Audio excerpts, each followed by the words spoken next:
Hello hello मेरे प्यारे प्यारे दोस्तों, आपका मेरे चैनल में स्वागत है। मेरे चैनल का नाम है रजनीकांत सिन्हा। ये यूट्यूब का चैनल है। ये लेक्चर नंबर 162 चल रहा है। ये P+M कहलाता है ना, 162। और P for physics, physics predominant है, यही तो बात है। तो आगे बढ़ जाए मेरे दोस्तों, है ना। सबसे पहले हम लोग एक पाथ ले लें। ये क्या ले लिए हैं? ये पाथ ले लिए, है ना। और एक तो और चार्ज ले लो। ये देखो, ये बाहर में चार्ज है, इसका चार्ज का नाम क्यू है ना। और यहाँ पे बढ़िया से लिख लो, इलेक्ट्रिक फील्ड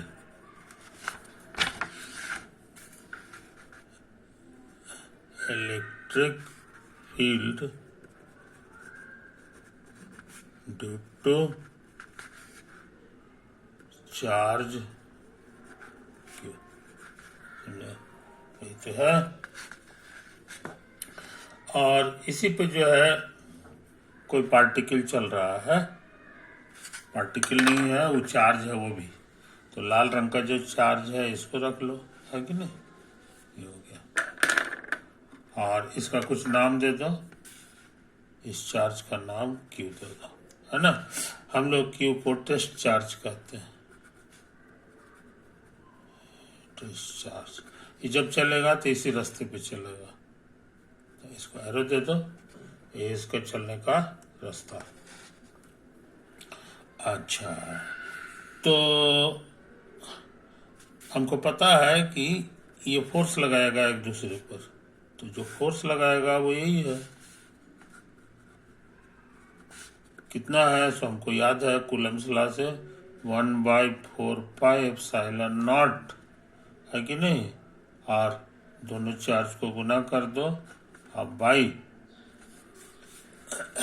इसको नाम दे दो थोड़ी देर के लिए O, इसको P कर दो। तो यहाँ लिखोगे OP के लेंथ का स्क्वायर, OP के लेंथ का स्क्वायर लिखोगे, है कि नहीं। हालांकि फोर्स के लिए हमको एक चीज और लिखना चाहिए। फोर्स मतलब वेक्टर होता है, तो उसका डायरेक्शन भी शो करना होगा, है कि नहीं। तो 1 मान लो तुम्हारा इतना बड़ा है, इसी साइज का इसी डायरेक्शन में फोर्स लगता है, तो इसी साइज का एगो वेक्टर बना लो, है कि नहीं। तो यही तो हो गया वेक्टर। यहाँ कहोगे ये फोटो हमने बनाया है unit vector along the force. जिधर फोर्स लग रहा है उसी डायरेक्शन में ये यूनिट वेक्टर है। इसको कैसे लिखेंगे सो समझ लो। लिखने का बहुत पुराना तरीका है, पूरा ओपी वेक्टर लिख दें और उसके बाद ओपी के लंबाई से भाग दे दें, तो एक कट छट के 1 हो जाएगा। डायरेक्शन इसका वही रहेगा जो हम चाहते हैं। इसीलिए इसी यूनिट वेक्टर से हमको एक बार और गुना करना चाहिए, तब ये सही हो जाएगा, है कि नहीं। खाली मैग्नीट्यूड लिखना रहता तब तो ठीक था, लेकिन चूंकि हम वर्क का काम करने जा रहे हैं, वर्क डन, तो उसमें वेक्टर की जरूरत है। इसीलिए हमको ऐसे लिखना चाहिए। इसको बढ़िया से सजाओगे तो ऐसे हो जाएगा, Q इंटू क्यूब, ये OP का क्यूब हो जाता है ना। अब फिर ये OP वेक्टर हो गया, यही तो है कहानी। OP वेक्टर को ज्यादातर किताब वाले R लिखते हैं, यहाँ पुट कर दो। OP वेक्टर हमारे लिए है सिंपली R। इसीलिए इसका जो मैग्नीट्यूड खाली OP लिखना रहेगा तो खाली R लिख देंगे, एरो नहीं लगाएंगे, है नहीं। मैग्नीट्यूड है तो उस हिसाब से ये देखने में ऐसा हो जाएगा जी, 1/4πε0, ये हो जाएगा क्यूब, छोटका क्यूब, और ये R का क्यूब, और ये हो जाएगा तुमको R वेक्टर। समझे, इतना फोर्स लगने वाला है। बढ़िया से लिख लो, electric force electric force on charge Q, छोटका क्यू जो चार्ज है उस पर लगने वाला फोर्स यही है। अच्छा, ये लाल वाला जो चार्ज है ये इसी पे चलेगा, है कि नहीं? तो इसमें जो चलेगा तो इसका जो थोड़ा सा पार्ट हो गया, इसी को कहेंगे स्मॉल डिस्प्लेसमेंट, स्मॉल डिस्प्लेसमेंट। और ये कितना लिखाता है तुमको पता है? इसके पोजीशन वेक्टर में डेल्टा लगा दो, तो इसी वेक्टर को हम लोग ऐसे करके सूचित करते हैं, समझे कि नहीं? अच्छा, ये डिस्प्लेसमेंट और फोर्स दोनों का जो डॉट प्रोडक्ट होता है वही वर्क डन हो गया, वर्क डन हो गया। So required work done by the electric force, electric force है ना, in moving charge small Q from A to B. ये पॉइंट हमारा ए है और ये है ये तो है, तो इसके लिए तुमको सिखाया है यही जो फोर्स है 1/4πε0 क्यू गुना छोटका क्यू गुना आर क्यू आर डॉट, इसको डॉट प्रोडक्ट करना पड़ता है डिस्प्लेसमेंट से, तो डिस्प्लेसमेंट मेरा डेल्टा आर है, डेल्टा आर है। और इस तरह का काम थ्रू आउट करना है यहाँ से लेके यहाँ तक, इसीलिए इसको समेशन लिख दिया जाता है, अब फ्रॉम ए टू बी लिखा जाता है। अब कहाँ, तो ये हरा पाथ को भूलेंगे नहीं, ए टू बी कैसे, तो along green path, green path, path बदल देंगे तो आंसर भी बदल जाएगा, है कि नहीं? तो यही तो बात है, इसीलिए पाथ लिखना बहुत जरूरी है। अब इसको कैलकुलेट करना है, समझे कि नहीं? ये स्मॉल है और ये स्मॉल नहीं है और सिग्मा है, तो मैथ वाले कहते हैं कि भैया ऐसा करो, डेल्टा को डी लिख दो और इसको इंटीग्रल कर दो, इंटीग्रल लिख दो और 1/4πε0 Q Q by R Q R और डॉट और डी आर कर दो। और कहाँ से कहाँ, फ्रॉम ए टू बी, समझे, A to B along green path, along green path, आई बस समझे, ये तो है कहानी। अब क्या करें, एंटी डेरिवेटिव निकालने में कांस्टेंट को हम लोग बाहर कर देते हैं, तो कांस्टेंट को हमने बाहर कर दिया, अब इसको भी कांस्टेंट है, ये भी बाहर हो गया। अब बहुत थोड़ा सा चीज बचा, वो है आर डॉट डी आर और बटा आर क्यू, कुछ समझे, कोई दिक्कत नहीं। और इसको मत लिखो कि from A to B along green path, green path, समझो। अच्छा, अब क्या करेंगे सो समझो, एक छोटी सी बात, तुमको पता है किसी भी वेक्टर का जो मॉड होता है और उसका स्क्वायर होता है वो एक्चुअली इसी का डॉट हो जाता है, सेम वेक्टर का डॉट प्रोडक्ट, समझे? और इसको शॉर्ट में लिखने का तरीका है खाली आर स्क्वायर उतार दो। अब हम सोचते हैं यहाँ डिफरेंशियल लगा दो, तो इधर भी डिफरेंशियल लगाओगे, ये तो आया है। और यहाँ प्रोडक्ट है तो प्रोडक्ट रूल लगेगा, प्रोडक्ट रूल कहता है कि बाएं वाले का डेरिवेटिव निकाल लो डिफरेंशियल, और डॉट दायां वाला, और प्लस बायां वाला छोड़ दो और डॉट डिफरेंशियल ऑफ दायां वाला, अच्छा।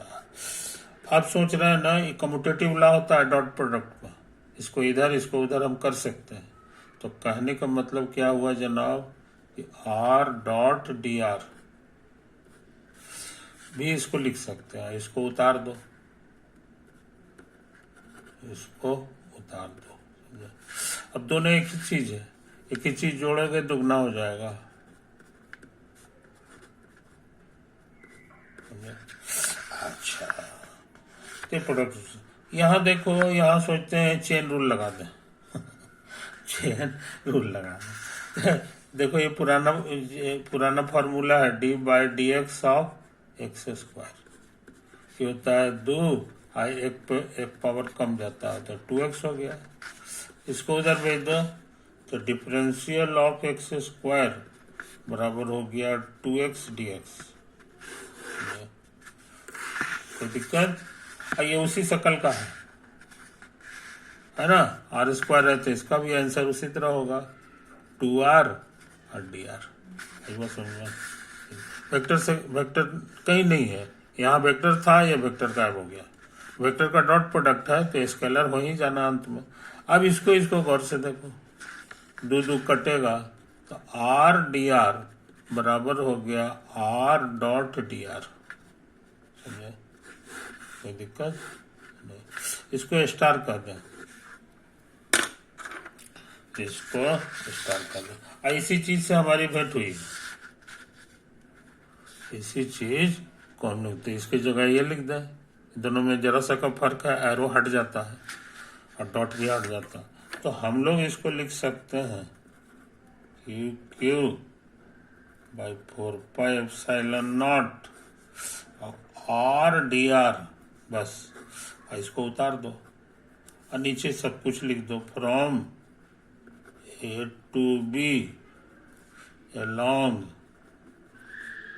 Green path. समझे? कोई दिक्कत नहीं। तो हमको लगता है कटेगा जी,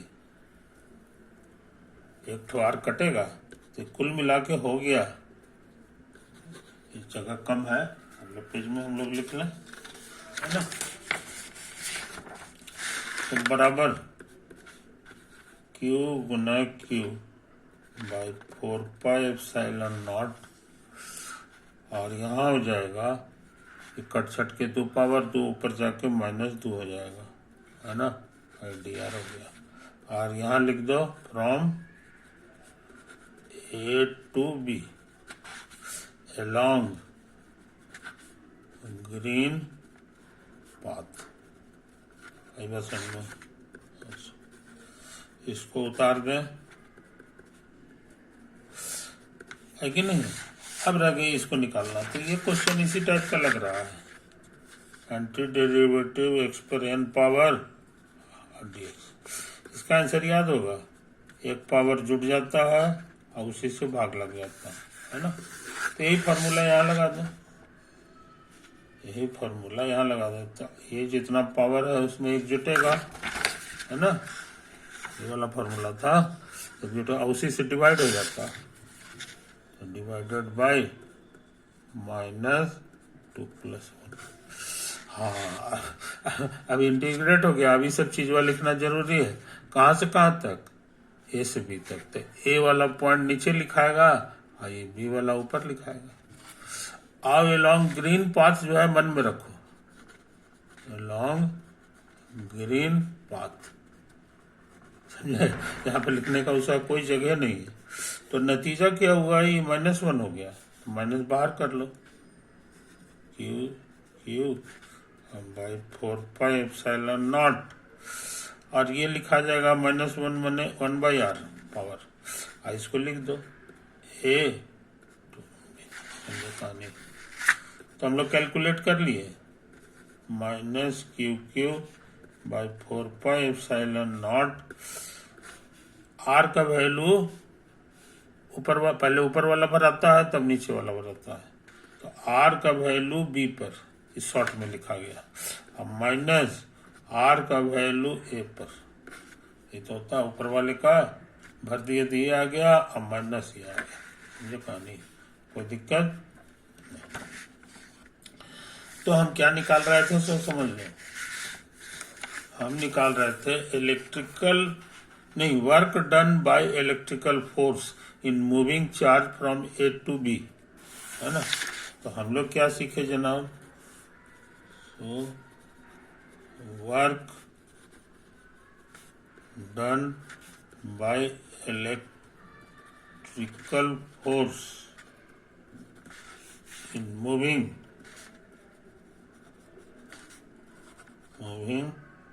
charge Q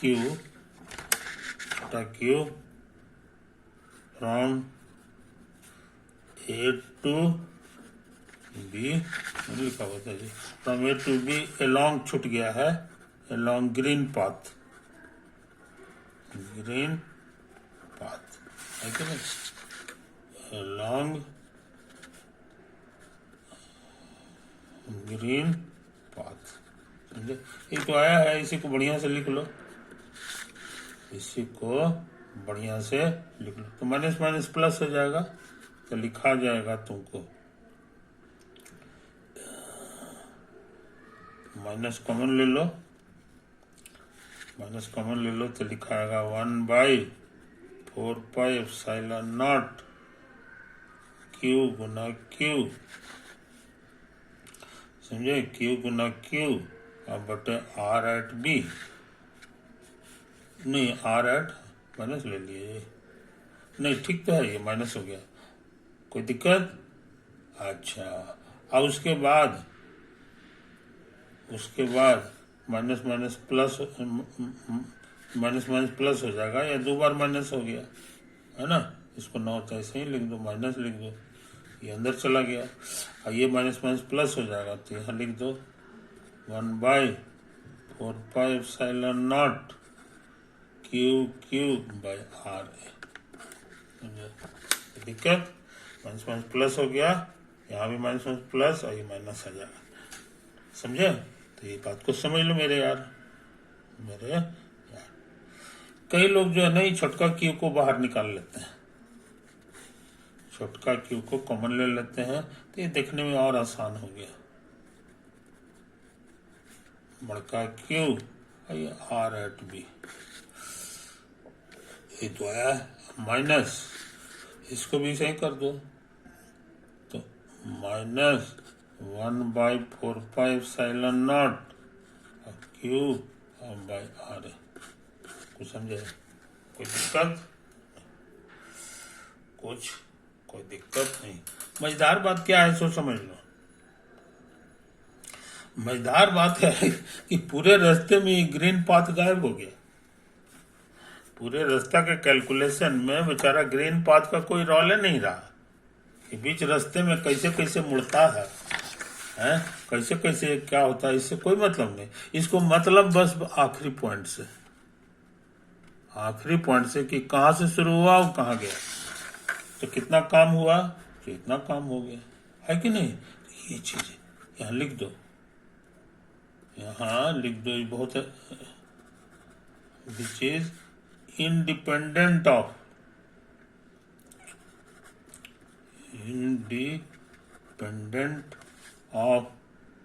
paths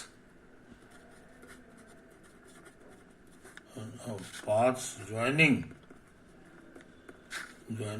point A and point B। आई बस समझ तो यही हाल है, समझे कि नहीं। तो बहुत लाजवाब चीज हो गया, ये बहुत लाजवाब चीज हम लोग सीखे हैं।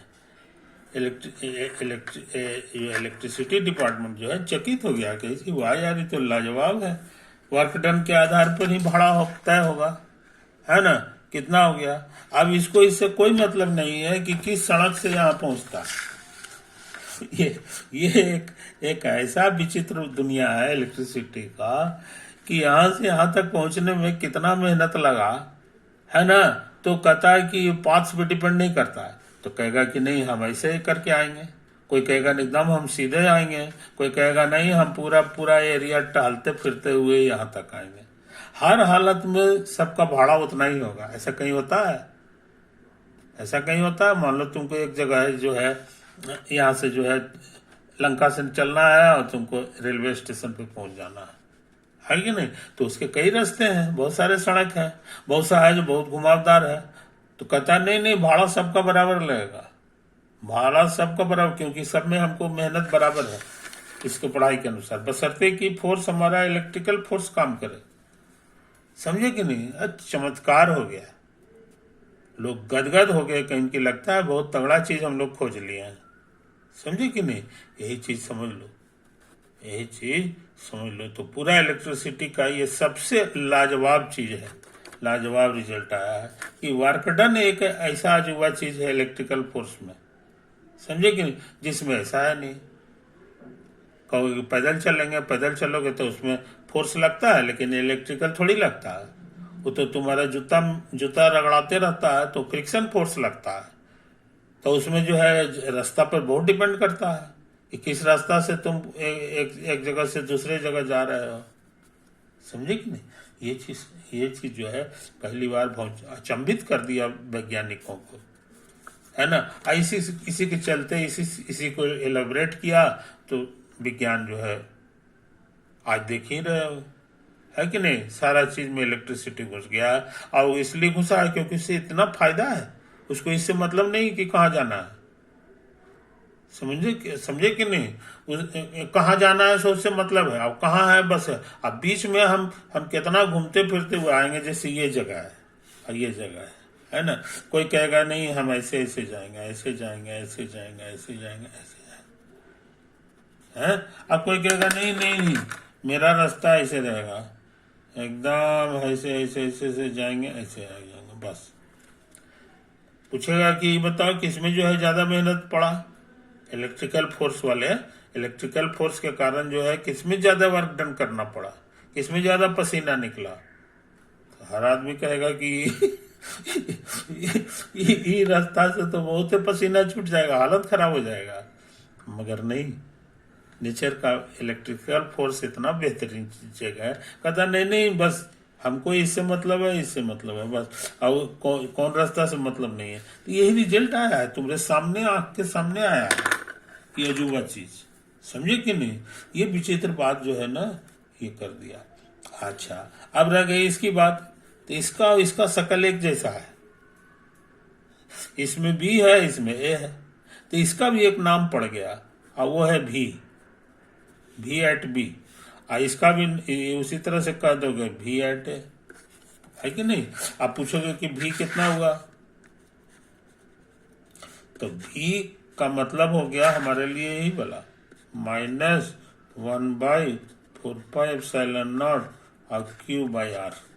आई बात समझ में? Q/R। अब ये इसी का भी कहेंगे तो ये तैयार हो जाएगा, ये हो जाएगा, है कि नहीं? तो यही चीज है, कहा कि तो अब वर्क डन निकालने का जो तरीका है वो तो इतना सिंपल हो गया कि जिसका कोई हिसाब नहीं।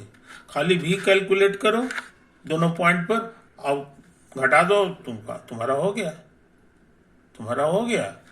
समझे कि नहीं? तो ये जो है चमत्कारिक चीज जो है, आप क्यू से गुना कर दो कि तुम किस चार्ज को जो है इस पे मूव कराना चाहते हो। तो वो है ये छोटा वाला लाल वाला छोटका क्यू, ये। हाँ, ये अगर बढ़ेगा तब हमारा भाड़ा बढ़ जाएगा, लेकिन ऐसे भाड़ा नहीं बढ़ने वाला।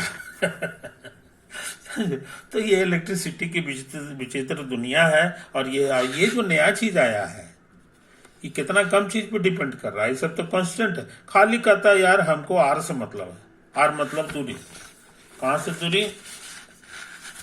तो ये जो हमारा ओरिजिन है, ओरिजिन से हमारी जो दूरी है पी की पॉइंट की, बस उसका दूरी से मतलब हमको है। हम यहाँ पे बता देंगे कि कितना है। ये बहुत आसान फार्मूला है, इससे आसान कोई फार्मूला नहीं हो सकता, है कि नहीं? यही चीज है। तो आगे से हमारा वर्क डन का यही फार्मूला हो गया,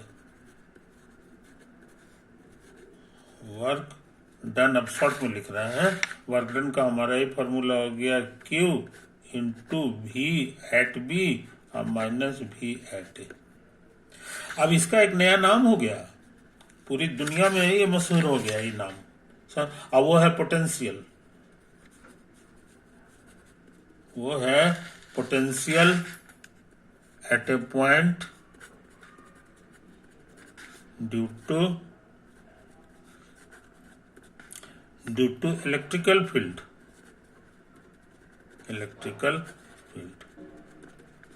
इस नाम से ही मशहूर हो गया भी, समझे कि नहीं। और इसका यूनिट भी बहुत बेहतरीन यूनिट दिया गया, उसका नाम है वोल्ट। पूरा इलेक्ट्रिसिटी डिपार्टमेंट वाले लोग जो है ना, भी बस खाली वोल्ट पे ध्यान देते हैं। ये 440 वोल्ट है, ये खतरा का जगह है। ये कितना वोल्ट है, तो ये 220 वोल्ट है। घर में जो है 220 वोल्ट का पोटेंशियल आता है ना। तो फील्ड का जितना पढ़ाई था, वो कूलम है, एम्पियर है, ये सब जो है उतना मशहूर नहीं हुआ। खास के कूलम तो बेचारा बर्बादे हो गया। कहीं इसकी बस जो है इलेक्ट्रिसिटी में वो वोल्ट ही है। वोल्ट की मदद से ही सारा काम होगा। वोल्ट माने पोटेंशियल।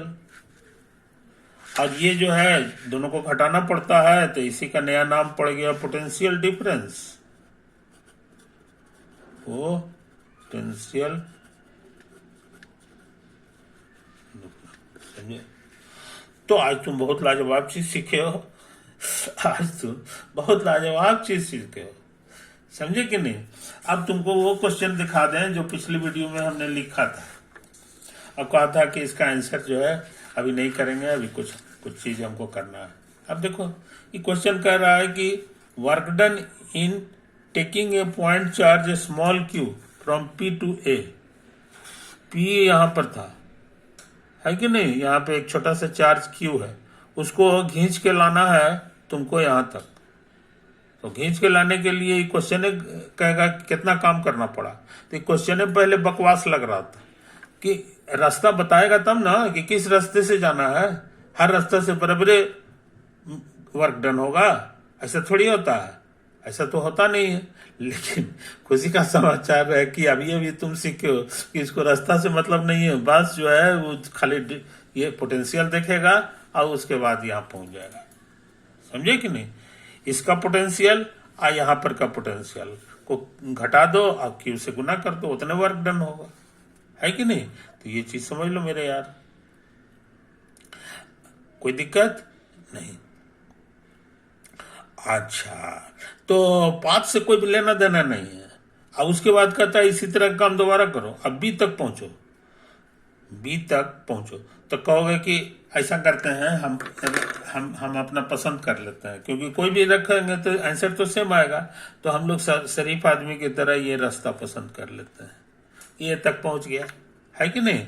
इसमें कुछ भी वर्क डन होगा तो उसको WA नाम दे दो, जो ये दिया भी है कि नहीं। उसके बाद कहेगा अब रास्ता बी तक पहुंचना है, कहीं यही रास्ता हम ले रहे हैं और थोड़ा सा आव ले रहे हैं, और हम इधर उधर भी ले सकते हैं। सब में तो आंसर सेम आएगा, लेकिन हम अपने सुविधा के लिए ये रास्ता शरीफ आदमी वाला रास्ता ले रहे हैं। ये सर्कुलर पाथ है। और सर्कुलर पाथ के बारे में तुम सीखे हो कि कहीं पर वर्क डन, ये अगर सेंटर पर तुम्हारा चार्ज है तो वर्क डन हर जगह 0 आता है। कारण क्या होता है सब तुमको बता दिए हैं कि मान लो कि यही तुम्हारा जो है पॉइंट है ना, यहाँ पर का है। तो यहाँ पर का ये ढकेलेगा इसको इधर, और इसका डिस्प्लेसमेंट हो रहा है इधर, अब बीच का एंगल 90 डिग्री है, तो वर्क डन तो होगा ही नहीं, समझे कि नहीं। अब कहता है हमको पाथ से मतलब नहीं है। इसका माने यहां से यहां तक आने का कोई भी जो वर्क डन होगा, WB जो होगा वो इतना ही रह जाएगा। WA और प्लस 0 ढेर सारा, तो कल मिला कर WA ना हो गया। आई बात समझ में। तो इसलिए जो है मेरे अनुसार जो है ये दोनों बराबर है।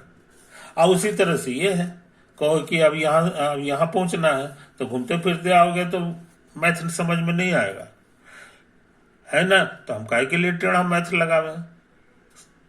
कहता है कि जब सेम आंसर आना है, रास्ता से हमको मतलब है नहीं है, तो हम ये वाला रास्ता पसंद करते हैं, समझे कि नहीं। अब वो है हमारा ये ग्रीन वाला रास्ता। वो कहेगा इतना दूर तक आए हो ना यार, अब थोड़ा दूर हमारे पसंद का रास्ता से चलो, ये रास्ता से चलो।